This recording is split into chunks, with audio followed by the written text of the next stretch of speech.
በዛሬ ቪዲዮአችን ሌሊት ተነስተን ለምን መጸለይ ይከብደናል፣ ለምን ሌሊት ተነስተን መጸለይ በጣም አታጋይ ይሆንብናል የሚሉ ነገሮችን እናያለን።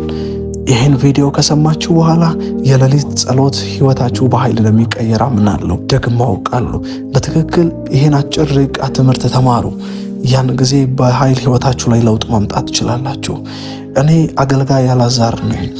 ሌሊት ጸሎት የመጀመሪያው ነገር ለምን ከሌሎች የጸሎት ህይወቶች ይለያሉ፣ የማለዳ ጸሎቶች ወይም ደግሞ ከቀን ጸሎቶች ለምን ይለያሉ ካላችሁኝ፣ የሌሊት ጸሎት መንፈሳዊው ዓለም ወይም ደግሞ የጨለማው ዓለም በኃይል አክሰስ የሚያደርግበት ታይም የምሽት ታይም ወይም ደግሞ የጨለማው ታይም ነው።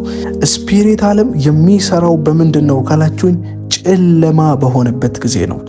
ሂዱ የትኛውም ዊሽክራፍት መቼ ነው ኃይል የሚሰበስበው፣ መቼ ነው ስራ መስራት የሚጀምረው ካላችሁ፣ የምሽቱን ታይም ወይም ደግሞ የሌሊቱን ታይም ይጠቀመዋል። ለዚህ ነው በሌሊት ከሚበር ጋኔል ቅጥር ጋኔል የሚለው በመዝሙረ ዳዊት ላይ። ስለዚህ ሌሊት ላይ የሚበሩ ሌሊት ላይ የሚላኩ የስፒሪት አለቃ መናፍስቶች አሉ። ሌሊቱ ላይ የሚገበርላቸው መስዋዕት የሚሰጣቸው የሚንቀሳቀሱ ቀጣይ ያለውን ቀናችሁን ሊያበላሹ ያሉ መናፍስቶች ይላካሉ። ለዚህ ነው መጽሐፍ ቅዱስ ሲናገር የሌሊቱ ክፍል በጣም ፓወርፉል እንደሆነ የምታውቁት። እንደዚህ ይላል፣ ሌባ መጥቶ በሌሊት ምን አለበት እርሻው ላይ ነው የሚለው፣ ዘራበት። መናፍስቱ ዓለም ክፍት ሆናችሁ ሌሊት ላይ መጥቶ የዘራባችሁ ህልም ቀኑን ሙሉ ሲረብሻችሁ ይላል፣ ቀኑን ሙሉ ሲቆጣጠራችሁ ይላል። ሆይ መቼ ካላችሁ፣ ሌሊት የተዘራባችሁ ነገር፣ ሌሊት የሌሊቱ ክፍል ላይ የተዘራባችሁ በህልም ያያችሁት ነገር ቀኑን ሙሉ ኮንትሮል አድርጓችሁ ቀናችሁን ይሰርቀዋል። ቀናችሁን ለመስረቅ እንኳን ይላካሉ። ስለዚህ የመጀመሪያው ነገር ምንድነው ካላችሁኝ፣ ይሄ የሌሊት ጸሎት የአውቶሪቲ ጸሎት ነው። ሰው ሌሊት ተነስቶ እየጸለየ ነው ማለት ስልጣን መንፈሳዊው ዓለም እየተቀበለ ነው ማለት ነው። ስለዚህ የሌሊት ጸሎት ህይወታችሁ ላይ መምጣት ሲጀምር ፓወርፉል ትሆናላችሁ። የሌሊት ጸሎት እየጸለያችሁ ነው ማለት የጨለማውን ዓለም እያነቃነቃችሁት ነው ማለት ነው። ስለዚህ ከመቼውም ጊዜ በላይ ሌሊት እንዳትጸልዩ ይታገላችኋል።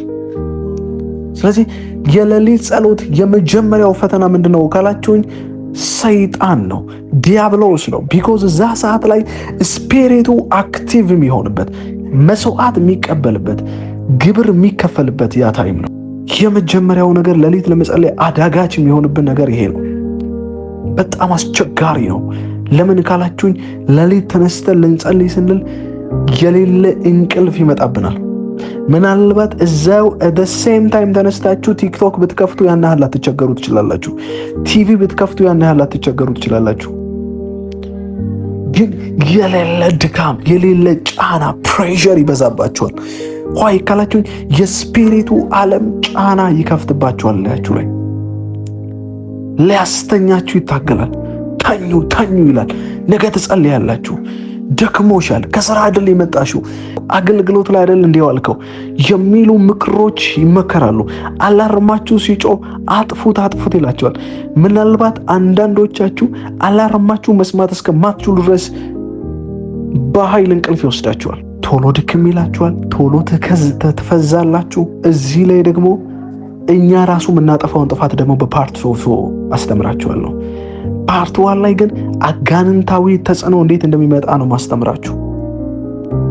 አጋንንታዊ ተጽዕኖ በደንብ ነው ያለው፣ በደንብ ቢኮዝ የዓለም ዊሽክራፍቱ ዓለም የሚንቀሳቀስበት ነው። ትልቁ ምንድነው ካላችሁኝ፣ መንፈሳዊ ቦልድነስ እስክታመጡ ወይም ደግሞ ስፒሪቹዋል ግሮዝ እስክታመጡ ድረስ በጣም አታጋይ ይሆንባቸዋል። የሌሊት ጸሎት የመጀመሪያው ነገር አጋንንትን የምትመቱበት ወይም ደግሞ ያ ታይም እየጸለያችሁ ነው ማለት አየሩ ላይ ያለውን አለቃ መንፈስ እየመታችሁት ነው። የሚሰራውን ስራ አይገባችሁም። ፋሚሊያችሁ ላይ የተሰራ ያለ ስራ እየተበላሸ ነው። ሌሊት ተነስታችሁ ስትጸልዩ እናንተ አንደርስታንድ አላደረጋችሁትም፣ ግን የሆነ መንፈሳዊ ዓለም እየተረበሸ ነው። ምናልባት የሌሊት ጸሎታችሁ በጣም ሁላችሁንም ብነግራችሁ እርግጠኛ ነኝ አሁን እንደምትሉኝ ቶሎ እንባ ይመጣላችሁ።